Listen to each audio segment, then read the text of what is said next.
नमस्कार, अपना महाराष्ट्र में आपका स्वागत है। मैं हूं आपके साथ सचिन दुबे। आगामी 2027 सिंहस्थ कुंभ मेले के लिए नासिक त्र्यंबकेश्वर कुंभ मेला प्राधिकरण, नासिक नगर निगम और लोक निर्माण विभाग द्वारा नासिक शहर में किए जा रहे 5,657 करोड़ 89 लाख रुपए के विकास कार्यों का शिलान्यास मुख्यमंत्री देवेंद्र फडणवीस ने किया।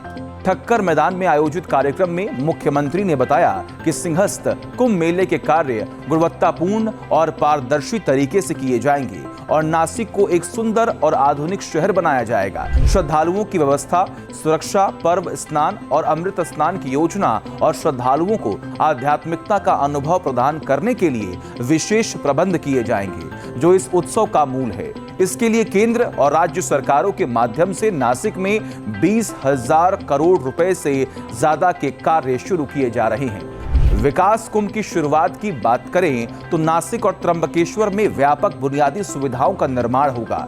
सुरक्षा व्यवस्था को सुदृढ़ बनाने के साथ ही स्वच्छता प्रबंधन, परिवहन व्यवस्था को सुगम बनाने और धार्मिक पर्यटन सुविधाओं का आधुनिकीकरण किया जाएगा। इन कामों के लिए कुल 5,657 करोड़ रुपए की धनराशि प्रस्तावित की गई है। इनमें मुख्य कार्यों में नए पुल के निर्माण के लिए 94 करोड़ 87 लाख रुपए, तो वही नासिक शहर में सीसीटीवी प्रणाली के कार्यान्वयन के लिए 436 करोड़ 56 लाख रुपए आवंटित किए गए हैं। मुख्यमंत्री देवेंद्र फडणवीस ने नई दिल्ली में केंद्रीय ऊर्जा मंत्री मनोहर लाल खट्टर से मुलाकात की। इस दौरान सीएम ने ऊर्जा मंत्री से महाराष्ट्र के लिए रिवाइज्ड डिस्ट्रीब्यूशन सेक्टर स्कीम यानी कि RDSS को लेकर 2,655 करोड़ रुपए की मांग की। इसके साथ ही बैठक का मुख्य फोकस महाराष्ट्र की ऊर्जा आवश्यकताओं और भविष्य की परियोजनाओं को लेकर केंद्र की सहायता सुनिश्चित करना था। केंद्रीय ऊर्जा मंत्री मनोहर लाल खट्टर ने इस फंड को जल्द जारी करने के साथ ही 8,000 मेगावाट बैटरी स्टोरेज प्रोजेक्ट के लिए गैप फंड देने का आश्वासन दिया। केंद्र ने पहले ही 4,500 मेगावाट की क्षमता वाली एसी परियोजनाओं के लिए गैप फंड को मंजूरी दे दी है और इसके लिए टेंडर भी जारी कर दिए हैं। अब महाराष्ट्र में 8,000 मेगावाट की क्षमता वाला एक और ऐसा प्रोजेक्ट इस दिशा में देश की सबसे बड़ी पहलों में से एक होगा। प्रख्यात मूर्तिकार राम सुतार को मुख्यमंत्री देवेंद्र फडणवीस ने राज्य सरकार के सर्वोच्च नागरिक सम्मान महाराष्ट्र भूषण पुरस्कार से सम्मानित किया।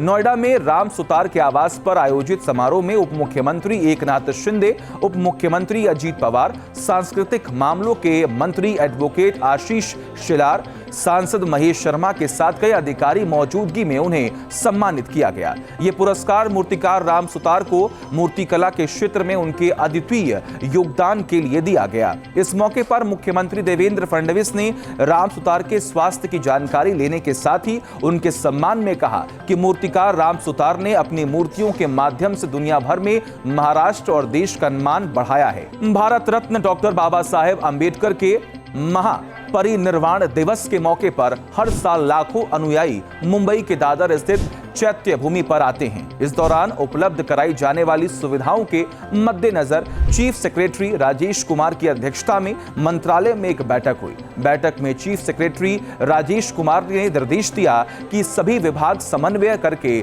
नागरिकों की सुविधा के लिए विस्तृत योजना बनाकर उसे क्रियान्वित करें। चीफ सेक्रेटरी ने कहा कि चैत्य भूमि क्षेत्र में मंडप व्यवस्था, पेयजल और अन्य आवश्यक सुविधाएं उपलब्ध कराई जाएं। दादर और आसपास के क्षेत्रों में ट्रैफिक कंट्रोल को लेकर विशेष ध्यान रखा जाए। केंद्रीय जल संसाधन, नदी विकास और गंगा संरक्षण मंत्रालय द्वारा घोषित राष्ट्रीय जल पुरस्कार 2024 में महाराष्ट्र को देश के सर्वश्रेष्ठ राज्य का पहला स्थान मिला है। महाराष्ट्र को यह सम्मान जल संरक्षण और प्रबंधन के क्षेत्र में उल्लेखनीय उपलब्धियों के लिए दिया गया। इस पुरस्कार में महाराष्ट्र के साथ साथ नवी मुंबई नगर निगम ने सर्वश्रेष्ठ शहरी स्थानीय निकाय श्रेणी में प्रथम स्थान प्राप्त किया है, जबकि कनीफनाथ जल उपकरण सहकारी समिति नासिक ने सर्वश्रेष्ठ जल उपकरण संगठन श्रेणी में दूसरा स्थान प्राप्त किया है। इस संबंध में केंद्रीय जल शक्ति मंत्रालय के सचिव VL कांता राव ने राज्य के चीफ सेक्रेटरी राजेश कुमार को पत्र लिखकर सूचित किया। अपना महाराष्ट्र में फिर मिलेंगे, तब तक के लिए दीजिए इजाजत।